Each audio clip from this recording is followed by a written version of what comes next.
When it comes to foods with the highest level of antioxidants, we're looking for colorful fruits. So next time you make a smoothie, maybe try to throw in a blend of frozen berries.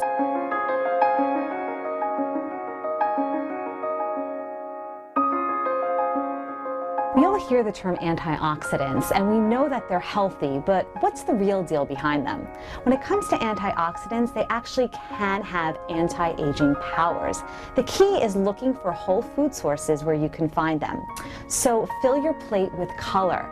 Make sure you get fruits and vegetables in every meal and snack as much as possible. When it comes to foods with the highest level of antioxidants, we're looking for colorful fruits. So next time you make a smoothie, maybe try to throw in a blend of frozen berries. Because antioxidants, what they do in your body is they fight off free radicals that damage your cells. So anytime you're sitting in the sun and you may have a little bit of skin damage, or just the natural effects of aging, we sometimes have cells that are prone to damage. These foods fight that. So antioxidants are going to be your best defense against aging.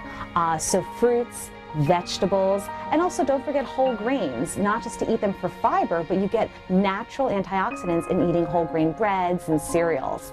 And finally, a little dash of spice in your life can't hurt either. Cinnamon is right up there with pomegranates and berries when it comes to antioxidant level. So just a teaspoon of cinnamon in a rice dish or on your oatmeal or on your pancakes can actually offer these antioxidant properties to boost your health, fight off these free radicals.